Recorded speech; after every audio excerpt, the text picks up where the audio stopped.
Hey guys, Death Knight of Anime bringing you my manga chapter review for chapter 133 of Boku no Hero Academia, or My Hero Academia, and it was a very Kirishima based chapter this week, but I prefer that because I feel that Kirishima as a character has been kind of underused a lot. Like he does have his moments, but I really like that he's getting a lot more of a central focus right now.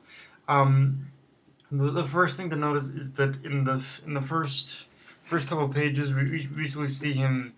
You basically see him. You basically see Kirishima basically in pursuit of the person who shot at him, and Tamaki in the last in the last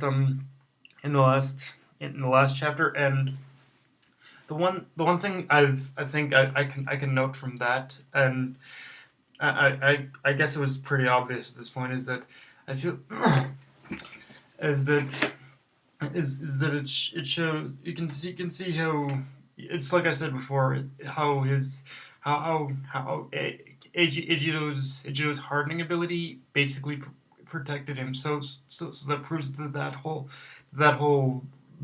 drug that overload had created, it does have a weakness against those that have hardening abilities. So it does prove that he is he that those that he doesn't have that already is in a way as a strength for him. And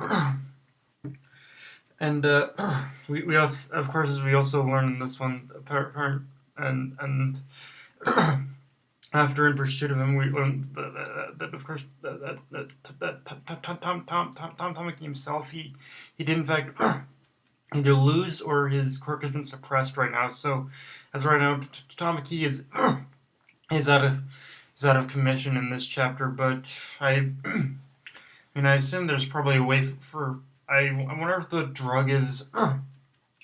I mean, you could see little bits of his quirk manifesting when he tried to, so I imagine that his quirk isn't completely gone; it's just been suppressed.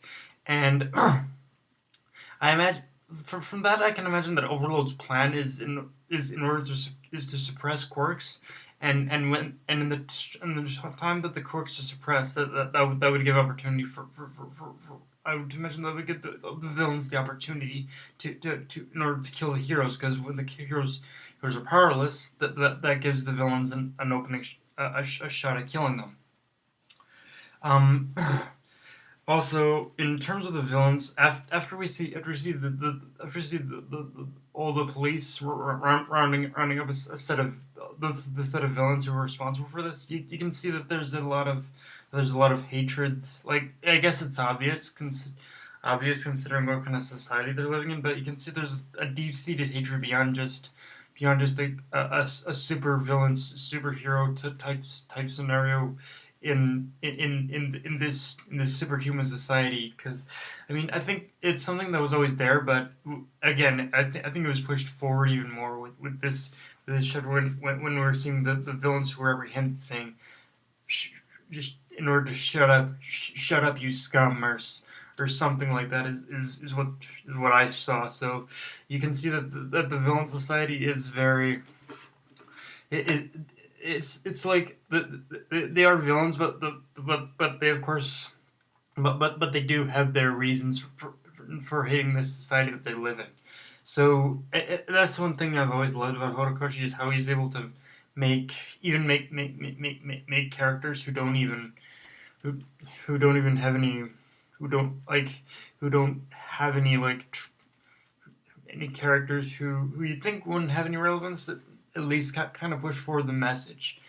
And also, on the also I think Overloads, but on top of, okay, but also on top of I think from what I saw in this chapter, I think Overload's plan has two. I can theorize that Overload's plan has two sets. The first is to suppress hero quirks, and the second is to amplify the quirks of his fellow villains, because as you see in this chapter, the person that Eijiro himself was pursuing, he took some kind of a drug. It was very hard to see. I think Kodakoshi maybe could have drawn that panel better, but there was a panel where the guy that Eijiro was pursuing, he took a drug of some sort, and all of a sudden his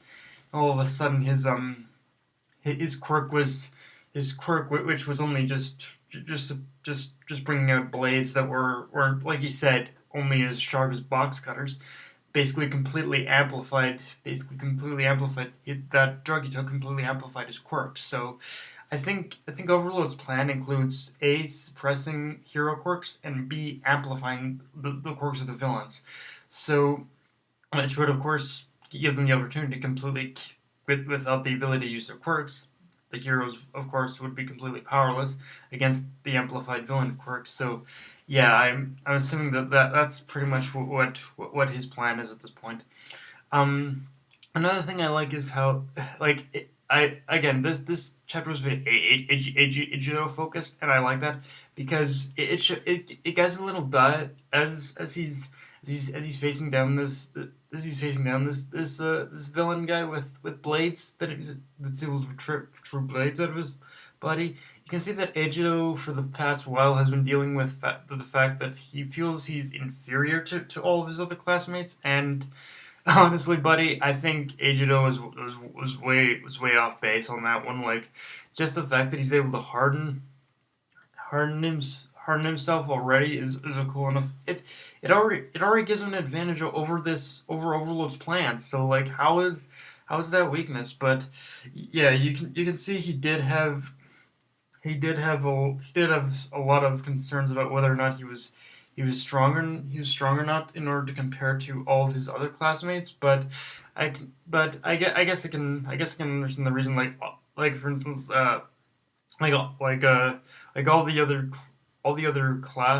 his other classmates have in some ways some kind of quirk that actually lets them helps them attack. But Eijiro himself, I guess his theorization is that it was his quirk only lets him defend. It doesn't really let him attack. But honestly, as long as you can make your skin harden, that itself isn't.